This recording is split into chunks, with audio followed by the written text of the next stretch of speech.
السلام علیکم ورحمۃ اللہ وبرکاتہ۔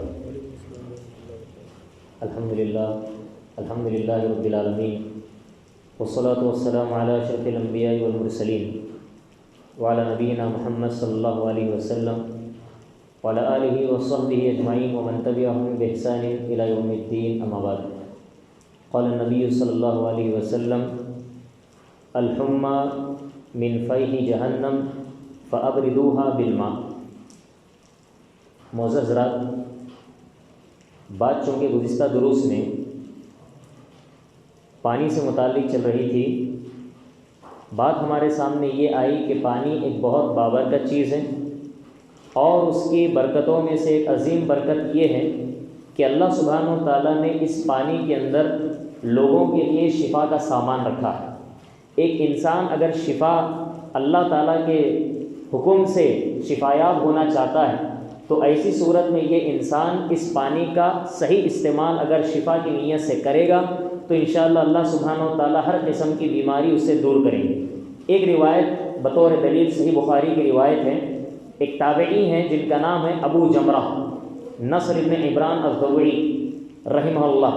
وہ کہتے ہیں کہ میں عبداللہ ابن عباس رضی اللہ تعالیٰ عنہما کی مجلس میں مکے میں بیٹھا کرتا تھا، چونکہ وہ ان کے خاص شاگرد تھے عبداللہ ابن عباس کے، ابو جمرہ رحمہ اللہ، تو مجلس میں بیٹھتے تھے، استفادہ کرتے تھے۔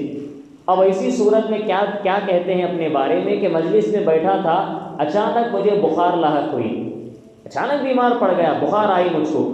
اور ایسی صورت میں عبداللہ ابن عباس نے جب مجھے دیکھا کہ مجھے بخار لاحق ہو گئی ہے تو فوراً آپ نے حکم دیتے ہوئے یہ کہا کہ اپنے سے زمزم کے پانی کا استعمال کر کے اپنے اندر کی اس گرمی اور اس حرارت، اپنی اس بخار کو دور کرو۔ پھر اس کے بعد کہا میں نے خود نبی علیہ الصلوۃ والسلام کو یہ حدیث فرماتے ہوئے سنا کہ جس میں نبی علیہ الصلوۃ والسلام کہہ رہے تھے کہ یہ بخار جو انسان کو ہوتا ہے جہنم کے بھاپ کے اثر سے ہوتا ہے، تو لہٰذا پانی کے ذریعے سے اس بخار کو دور کرو، پانی کے ذریعے سے اپنے اندر پیدا ہونے والی اس گرمی کو دور کرو۔ اب بخار کیا ہے؟ اہل علم نے بخار کی بھی تعریف لکھی ہے۔ بخار کا مطلب کیا ہے؟ انسان کے اندر ایک حرارت جیسی کیفیت پیدا ہو، انسان اپنے آپ کو اپنے بدن کے اندر گرمی محسوس کرے اور جس کی وجہ سے انسان کا بدن کمزور ہونے لگے، اس کو کہتے ہیں بخار۔ سب کو معلوم ہے بخار سب کو آتی ہے۔ یہ بخار آنے کے بعد میں انسان کرنا کیا؟ انسان اس بخار کو دور کیسے کرے گا؟ اس کا ایک علاج بتایا نبی علیہ الصلوۃ والسلام نے، فَأَبْرِدُوهَا بِالْمَاءِ، پانی کے ذریعے سے بخار کو دور کرو، بخار کی کیفیت کو ٹھنڈا کرو۔ تو معلوم یہ چلا کہ پانی، اس کے اندر اللہ نے شفا رکھی ہے، اور ایسا ہر انسان جو بخار میں مبتلا ہے پانی کا استعمال کرے گا شفا کی نیت سے تو انشاءاللہ دور ہو جائیں گے۔ لیکن عبداللہ ابن عباس کا یہ فرمان کہ مائے زمزم سے، زمزم کے پانی سے اس کو دور کرو، تو یہ عبداللہ ابن عباس کس جگہ یہ بات بتا رہے ہیں؟ مکے کے اندر بتا رہے ہیں، اور مکے والوں کے لیے زمزم کا پانی لینا بڑا آسان تھا۔ اب جو انسان مکے میں نہیں ہے وہ کیا کرے گا؟ اس کے پاس تو زمزم کا پانی نہیں ہے۔ تو اہل علم نے یہاں بھی یہ نکتہ لکھا ہے کہ جس کے پاس جو پانی ہو وہ پانی کے ذریعے سے بخار کو دور کرا جا سکتا ہے، بیماری کو ختم کیا جا سکتا ہے۔ اسی لیے دیکھیں گے آپ اسماء بنت ابی بکر رضی اللہ تعالیٰ عنہ، جو ابو بکر کی بیٹی تھی اسماء رضی اللہ تعالیٰ عنہ، الحمدللہ وہ طبیبہ تھی، ڈاکٹر تھی وہ، اور بیمار عورتیں ان کے پاس پیش کی جاتی تھیں۔ یہ صحیح بخاری کی روایت ہے، امام بخاری نے اس کو کتاب الطب میں ذکر کیا ہے۔ یعنی یوں سمجھیے کہ دوا جو استعمال ہو سکتی ہے طب کے اندر، اس کو اس حدیث کے اندر ذکر کر کے امام بخاری بتانا چاہ رہے ہیں کہ دوا میں سے ایک عظیم دوا پانی ہے۔ الحمدللہ شفا کی ایک چیز پانی۔ اب وہ حدیث کیا ہے؟ اسماء بنت ابی بکر رضی اللہ تعالیٰ عنہ کے پاس میں بیمار خواتین کو پیش کیا جاتا تھا، اور ایسی صورت میں سب سے پہلا طریقہ ان کا یہ تھا۔ اب اس حدیث میں دیکھیں، رک کر ذرا سمجھتے ہیں کہ اگر کسی انسان کے پاس، ڈاکٹر کے پاس اگر کوئی بیمار انسان پیش کیا جائے تو اس کو کیا کرنا چاہیے؟ حدیث کے الفاظ ہیں تدعو لہا، سب سے پہلے یہ کہ ان کے حق میں وہ دعائے خیر کرتی، شفا کی دعا دیتی۔ تو معلوم یہ چلا کہ ہمارے پاس کوئی بیمار انسان آئے تو سب سے پہلے اس کو دعا دینا، دعا اس کے حق میں یہ کرنا کہ اللہ تعالیٰ تمہیں بیماری سے جلد راحت دے، بیماری تم سے دور کرے۔ اسی لیے نبی علیہ الصلوۃ والسلام جب کبھی بھی کسی مریض کی عیادت کے لیے جاتے تو آپ کے الفاظ زبان سے ادا ہوتے، لا بأس طہور انشاءاللہ، کہتے تھے کہ کوئی حرج کی بات نہیں ہے، انشاءاللہ جلد سے جلد تم شفا یاب ہو جاؤ گی۔ یہ نبی علیہ السلام کی ہمت دینے والے الفاظ تھے مریض کو۔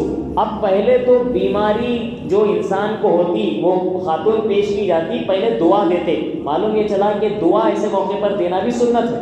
اور دوسرا کیا کرتی وہ کہا کہ ان کا جو بیمار انسان جو خاتون ہوتی اس کا جو گریبان ہوتا، جو گریبان ہے، یہ گریبان میں پانی ڈالتی تھی، وہ گریبان میں پانی ڈالتی ہیں اور کہتی کہ اللہ کے نبی علیہ السلام نے ہم کو اسی طریقے سے بیماری دور کرنے کو کہا گیا ہے اور ایسا حکم دیا نبی علیہ السلام کہ ہم اپنی بخار کو اس طریقے سے دور کریں، ٹھنڈا کریں۔ تو معلوم یہ چلا معزز حضرات کہ اگر کوئی انسان بیمار ہے تو اس کو ہم یہی دوا بتائیں گے کہ آپ پانی استعمال کریے۔ اب پانی استعمال کرنے کا طریقہ حدیث میں نہیں ہے، صرف آپ نے کیا کہا، پانی کے ذریعے سے بخار کو دور کرو۔ اب اس طریقے سے ہم جیسے چاہیں انشاءاللہ اس طریقے سے بیماری کو ختم کر سکتے ہیں۔ آدمی پانی پی لیا بھی انشاءاللہ پینے کی وجہ سے بھی بیماری دور ہو سکتی، بخار کم ہو سکتی، اور ہے ایسا باقاعدہ، اور سائنٹیفکلی یہ پروف کیا گیا ہے۔ سائنس نے آج پروف کیا ہے اس کو، کس طریقے سے آپ نے دیکھا ہوگا کہ چھوٹا بچہ جب بیمار پڑتا ہے تو ماں کیا کرتی ہے، اس کے جبین پر، پیشانی پر اس کے ایک کپڑا لے کر اس میں پانی تھوڑا سا ڈال کر کے بچے کے پیٹ پر یا بچے کے جبین پر رکھتی ہے، اور اس سے یہ دیکھا گیا، تجربہ کیا گیا کہ بخار فوراً الحمدللہ کم ہوتی ہے۔ اب یہ حدیث کے الفاظ ہیں نبی علیہ السلام کے، ہیں نہیں ہیں؟ اب یہ سائنس جو آج عمل کر رہی ہے، اللہ کے نبی نے پہلے ہی اس کا حل بتایا تھا۔ لہٰذا معلوم یہ چلا کہ بچوں کو جس طریقے سے ہم الحمدللہ ان کی بخار اللہ کے حکم سے دور کرتے ہیں، بڑوں کو بھی عمل کرنے کی ضرورت ہے۔ تو پانی پی کر شفا ہو سکتا ہے انسان اللہ کے حکم سے۔ دوسرا، کپڑا ڈال لے، کوئی کپڑا ڈال لے۔ تیسری چیز کر سکتا ہے کیا، وضو کر لے، اس سے اور اچھا عمل ہے۔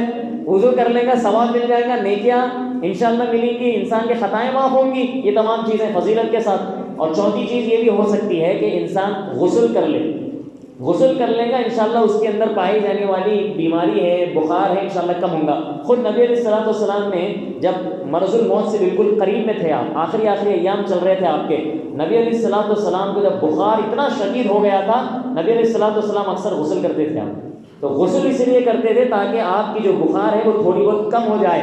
لہٰذا یہ شفا کی ایک دوا بتائی گئی ہے کہ انسان پانی کو شفا کی نیت سے پیے گا، غسل کرے گا، وضو کرے گا، استعمال کرے گا، انشاءاللہ اس کی بخار دور ہو سکتی ہے۔ تو پتہ چلا کہ پانی کے اندر اللہ نے بہت ساری برکتیں رکھی ہیں اور شفا کا انسانوں کے لیے سامان رکھا ہے۔ اللہ سے دعا ہے اللہ سبحانہ و تعالیٰ ہم اور آپ کو نبی علیہ السلام کے اس حکم کی تعمیل کرتے ہوئے، ہم میں سے جو انسان بیمار ہے پانی کے ذریعے سے اور اس حدیث پر عمل کرتے ہوئے اپنے آپ کو شفا یاب بنانے کی اللہ کے حکم سے توفیق نصیب فرمائے۔ آمین۔ صلی اللہ علیہ وسلم محمد وعلی آلہ وصحبہ۔ السلام علیکم ورحمۃ اللہ وبرکاتہ۔